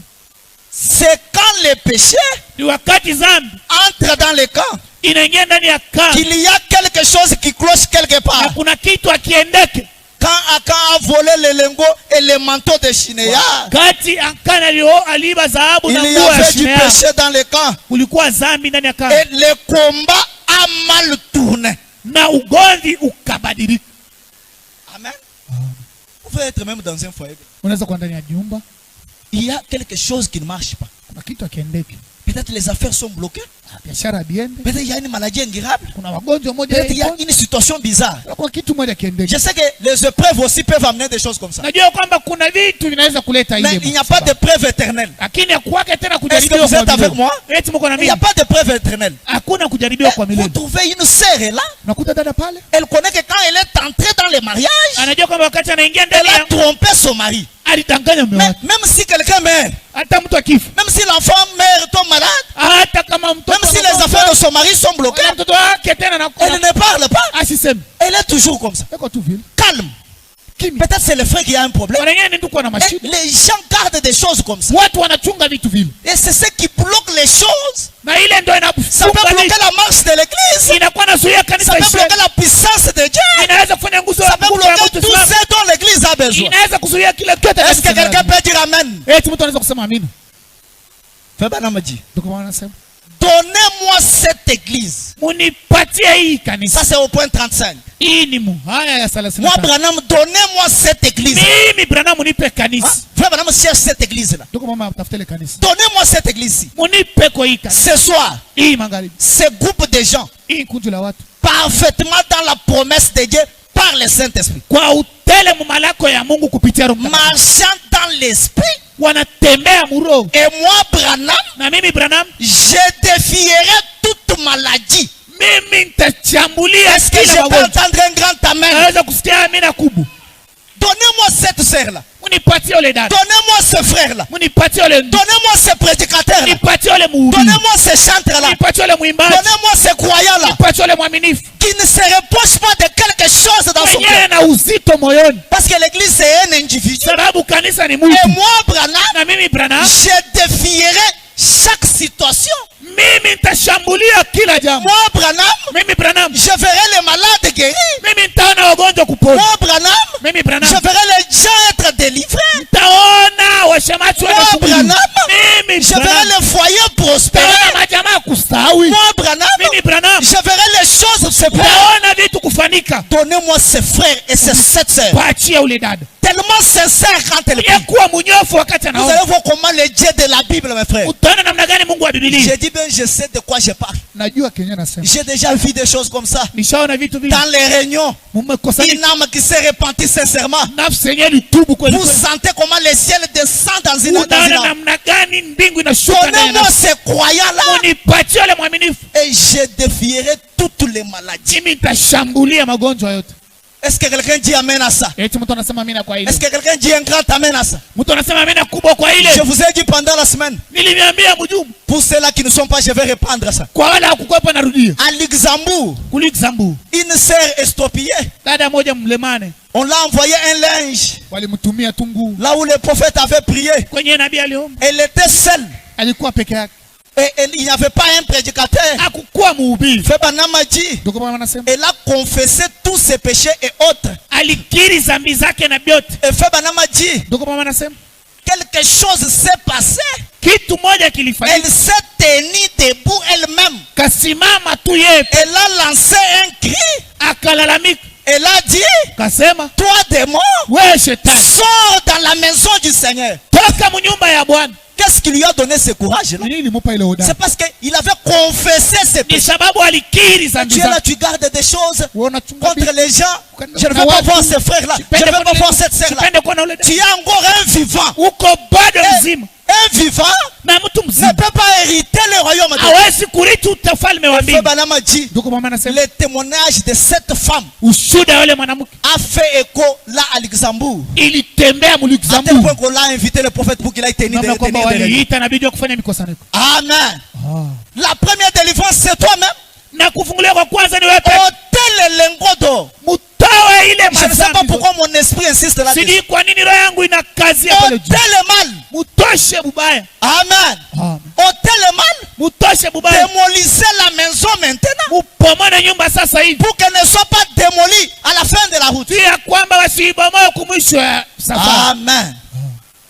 Amen. Frère Branham a dit, Ndio kwa maana nasema je défierai toute affliction, n'importe quoi. tashambulia Et n'importe quoi, c'est-à-dire n'importe quoi. akisema izuru nini manake izuru nini. Avec toute son infidélité et tous les incroyants qui existent. Na hiyo kutokuamini na N'importe quelle wapendelevu maladie ou affliction. na hiyo magonjwa Et yoyote les wala gens ugonjwa wote, repartiront parfaitement guéris. watu wataenda wenye kupona. Oui, monsieur, Dieu a fait la promesse. Ndiyo Bwana Mungu alilaka. Écoutez ce que Frère Branham dit. Usikie kile ndugu mama anasema. Il n'y a que les péchés Ni zambi tu de l'ingrédulité qui puissent l'empêcher de s'accomplir. ya kutokuamini ndio inaweza kuizuia. Non, le prédicateur n'a pas la puissance. Mhubiri ana nguvu. Moi, j'étais venu pour voir. Mimi nilikuwa juu ya kuona. Si tu t'attends à voir, Kama unasubiri tu kuona, verras seulement ce que tu veux voir. utaona tu ile ulipenda Est-ce kuona. que vous êtes avec moi? Eti mko na mimi. Présumé. Kujiwazia. Au point 59. Mwa 59. Je dois arriver bien les clous avant de passer à une autre note. Napaswa kufikia kumwisho jua mbele ya Frère Branham dit, à quand penser que ça serait en ordre? Akana alikuwa nadhani kwamba litakuwa sawa. Je vais prendre ces beaux petits lingots et ce sera une belle petite tenue. Nitabeba tu kanguo kadogo na itanifanya. Et j'aurai cette belle petite chose ici. Na nitakuwa na hivi vitu yote saba vizuri hapa. Je serai l'ancien. Nitakuwa mzee. Mais c'était maudit. Ilikuwa yenye kulaaniwa. Frère Branham dit, Tukoma nasema tout dans cette ville déchue yote était maudit et c'est le cas aujourd'hui. ilikuwa yenye kulaaniwa na ni vile Frère leo. Branham dit, nous ne voulons pas des Akans. Ndugu mama anasema tupende wa Akani. Il ne pouvait jamais aller de l'avant. Asikuweza kusogea. Utasogea mbele Dieu. Comment peux-tu aller de l'avant? Utendelee Dieu. Comment peux-tu prospérer? Kama huko na mambo au yatubu. Si tu as des problèmes que tu ne confesses. Frère Branham dit, il ne pouvait pas aller de l'avant. Ndugu mama anasema siwezi kuendelea Et gagner une bataille na kuweza na kushinda vita tant que cette chose n'était pas détruite. wakati kikitu akikubomolewa. Frère Branham dit, c'est juste. Ndiyo Absolument. kweli kweli. Non, moi je n'ai pas de péché. Mimi sina na dhambi. Moi, je suis un saint. Mimi mtakatifu. Moi je n'ai pas de péché. Sina na dhambi. Dans le message présumé, Ndani ya ujumbe kujiwazia. Frère Branham parle d'une sœur qui a confessé la colère. Ndugu mama anasema kuna Et dada le moja prophète tubu apprécie juu ça. ya kasirani. Il dit les autres ne veulent pas confesser cela. Nasema wengine hawawezi. Juste à la colère. Kasirani. Au point 389, si vous voulez lire ça. Niko ni mu 300. Je n'ai pas le temps de toucher à ça. Naweza kuchukua sio na muda. Juste à la colère, la sœur se répand sincèrement. Dada anampata tu kasirani hivi. Mais toi, tu as plus que la colère. Wewe uko na zaidi ya kasirani. Et cela peut empêcher la puissance de Dieu. Ile inaweza kuzuia uwezo wa Mungu. Il n'y a pas seulement ça. Haina tu ile. Il y a aussi la restitution. Kuko tena kurudisha Vous kwa gardez quelque chose qui ne vous appartient pas. unabeba kitu kinaki na Vous devez remettre ça au unapaswa propriétaire. kurudisha kwa mwenye naki. La loi ou la grâce au point 176. Sheria wala neema. Msabini na sifa. Frère Branham dit, c'est ce dont nous avons besoin ici. Ndugu wanasema ndio yetu lazimisha hapa. D'une bonne réunion à l'ancienne mode. Mikusanyiko ya kizamani. Jusqu'à ce que toute l'inimitié, Paka na pale tout ce qui n'est pas semblable à Christ, kile kyote kikifanana na Kristo puisse être ôté entièrement kitolewe kwa uteli. en faisant bouillir cela mukutokosha ile. Voyez? Unaona? Juste faire bouillir cela jusqu'à ce que vous en arriviez. Kutokosha ile mpaka na pale utafikia. Ah, Seigneur, Bwana, je regrette. na bomba msamaha. Bouillir cela jusqu'à ce que vous arrivez à dire, Kutokosha mpaka na wakati utasema, Seigneur, je regrette. Bwana, mimi naumia. Frère, Bwana, pardonne-moi. Bwana unirumie. Je n'avais pas l'intention de faire cela. Sikukuwa na nia ya Je kufanya. ne le ferai plus. Sitaifanya tena. Quelque chose qui va te pousser à demander pardon à ton frère. Kitu kingine kinaniambia kutakusukuma wewe. Même si c'est toi qui as raison. Hata kama ni wewe una On sheria. ne demande pas pardon seulement quand tu as raison. Quand tu n'as pas raison. Mpaka wakati wewe uko na Même si tu n'as pas raison, hata kama una pour chercher la paix, juu ya kupata tu salama. peux demander pardon à quelqu'un. Unaweza kuomba msamaha kwa ndugu. Oh Dieu, Mungu, sois miséricordieux envers moi. unirehemu. Cela vous êtes prêts à être alors mis en boîte. Ile inakufanya uwe tayari bakufungi. Voyez, Unaona? Dieu s'apprête à vraiment vous utiliser. Mungu anakuwa tayari ya Dieu kukutumikisha. ne peut pas vous utiliser dans n'importe quelle manière. Mungu asiwezi kutumikisha na Parce qu'il ne s'associe pas avec les mal. ndio asiwezi kutukusanisha. Écoutez maintenant, frère Branham. Msikie sisi ndugu Branham. Lorsque vous restituez ces choses que vous aviez volées. Wakati mnarudisha hivi vitu mliiba. Il y avait un homme d'affaires quelque part. Kuna kwa mtu mmoja alikuwa mfanya biashara. Comptez. Alikuwa anatuambia. Il disait à un frère. Alikuwa anambia ndugu. Il parlait d'un prédicateur, un pasteur. Alikuwa anasema juu ya mchungaji. Moi je ne veux pas aller dans les réunions de ces pasteurs là. Lui, ce message c'est toujours aller remettre les couteaux d'autrui que tu avais pris. Ça c'est quel message? Ça c'est quel message? Moi je ne veux pas ça. Donc les gens ne croient pas, frère Branham. Frère Branham a dit, lorsque vous restituez ces choses que vous aviez volées, vous savez, et que vous arrangez cela en disant, frère, je n'avais pas l'intention de voler cela. Vous savez, non, non, je suis même disposé, je vais vous payer cela au double. Est-ce que je peux entendre un amen? Aujourd'hui les gens ne payent même pas les dettes. Même si tu as l'argent pour payer une dette qui a fait longtemps, 2 ans, 3 ans, 5 ans. Seigneur, quand je vais avoir l'argent, je vais payer. Tu as l'argent, tu manges. Et tu t'attends à ce que Dieu puisse communier avec toi. Miséricorde. Je suis prêt à payer cela au double. Vous voyez? Alors, vous vous mettez en ordre. Écoutez bien, frère Branham. À ce moment-là, vous savez, c'est bien. C'est ce dont nous avons besoin. Est-ce que Israël peut dire un grand amen? Saluez ton voisin. Dis-lui, c'est ce dont nous avons besoin. Dis-lui encore, c'est ce dont nous avons besoin. Applaudissez pour la gloire du Seigneur.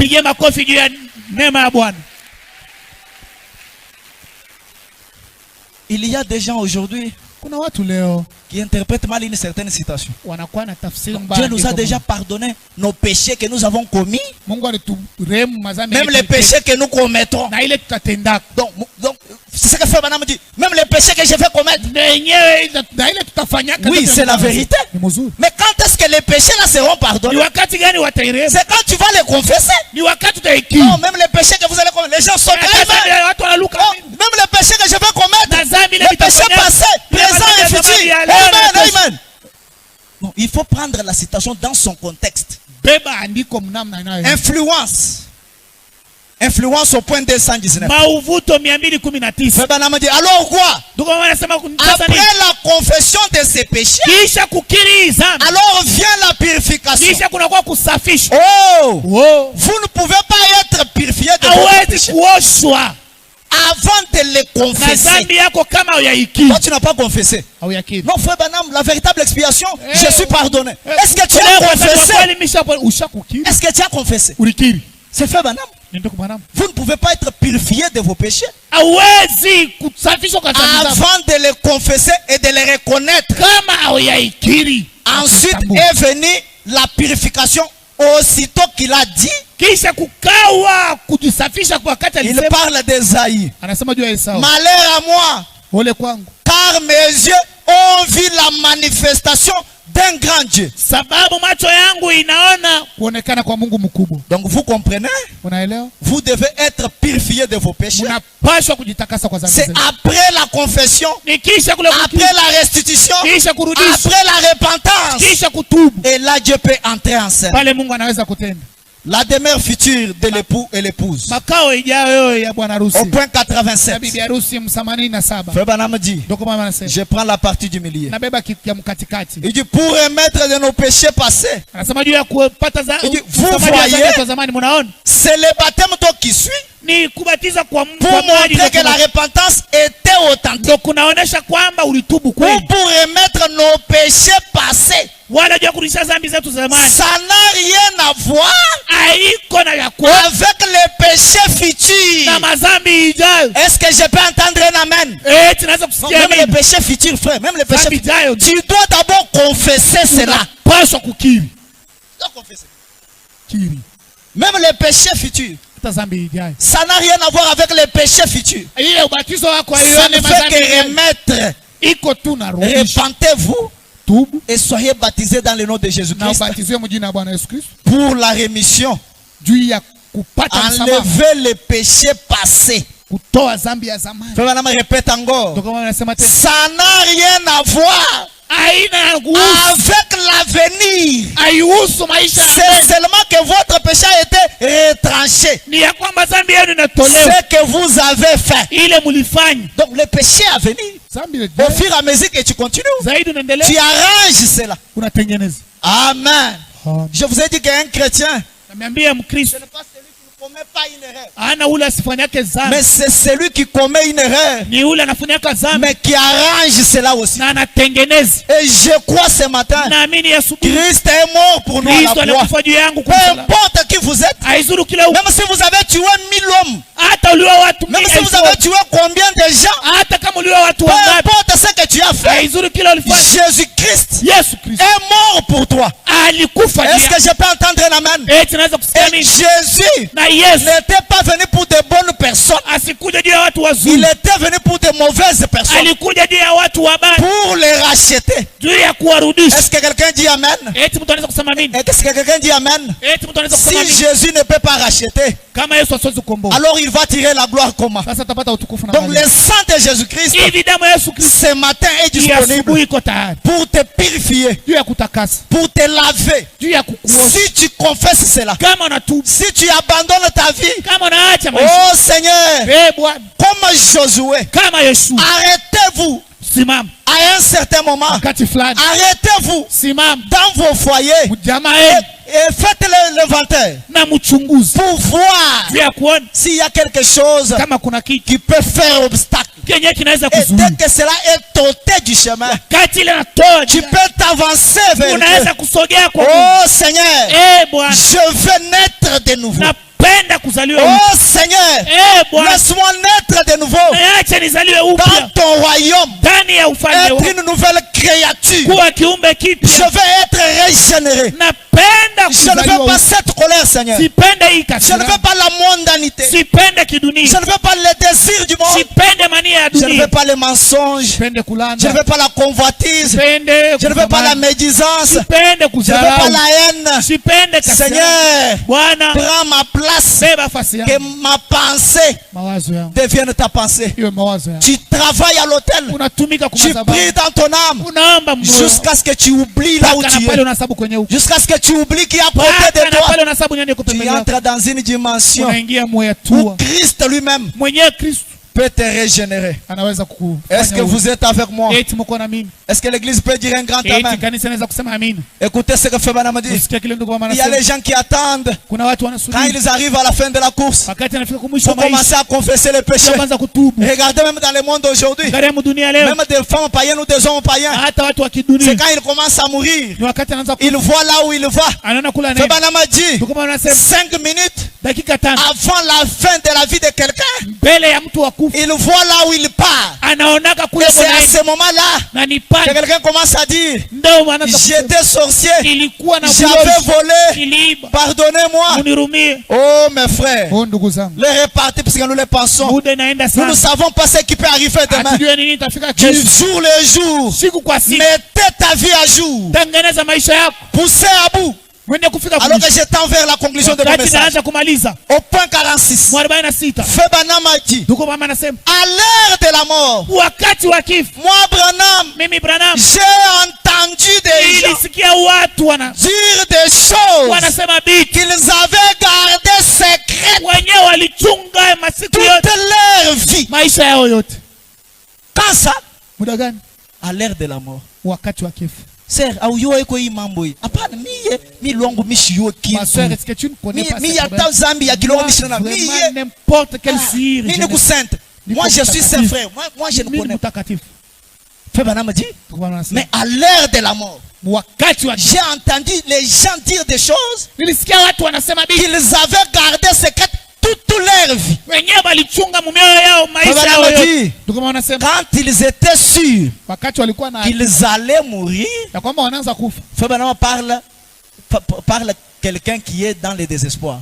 ndugu mama wanasema mtu mwenyewe Étant dans le anajua kwamba désespoir, mwenye kuwa ils cherchaient à confesser cela. aanza kutafuta kukiri. Vous voyez? Unaona, Et ils essaient de dire, anajaribu kusema prenez telle chose, ubebe kitu fulani, allez, mwende s'il vous plaît, allez, na misi, faites-le, voyez. mwende. Febana m'a dit, ils étaient dans le Ndugu mama désespoir. wanasema alikuwa mwenye kushinda. Écoutez maintenant très bien. Usikie sasa vizuri, Ils auraient dû waliweza faire cela avant. kutengeneza mbele. Tu aurais dû faire cela avant. Ulipasha kutengeneza mbele. Voyez, Unaona, au lieu d'attendre le temps d'urgence. bali ya kuchunga wakati wa mkazo. Voulez-vous faire telle et telle chose pour moi? Unaweza kunifanyia kitu fulani?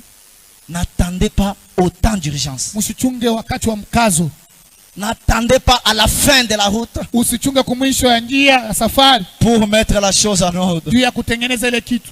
Amen. Amina, Amen. amina. Alors que nous clôturons le message, Wakati tunamaliza ujumbe wetu, écoutez ce que Febana m'a dit. usikie kile ndugu wanasema. Je suis maintenant dans le message. Iko sasa ndani ya ujumbe. Laissez échapper la pression au point 74. Hacha mkazo utoke 74. Oh bien-aimé, Ndugu yangu ce que mpendwa, tu as dit là, ile ulisema c'est correct. ni mzuri. Mais moi, Mimi je suis déjà né de nouveau. nishazaliwa upya. Moi, Mimi je n'ai pas les problèmes. sina shida. Moi, je n'ai pas de péché. Mimi sina mazambi. Mais un croyant Mwaminifu est comparable à l'aigle. eko mwenye kulinganishwa na Un tai. croyant, Mwaminifu c'est un aigle. ni tai. Écoutez ce que Febana m'a dit. Sikia kile ndugu mwana anasema.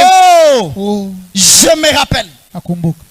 Il n'y a pas longtemps, Hakuna muda mrefu je lisais un livre sur un aigle. nilikuwa nasoma kitabu moja pantai, Une espèce d'aigle.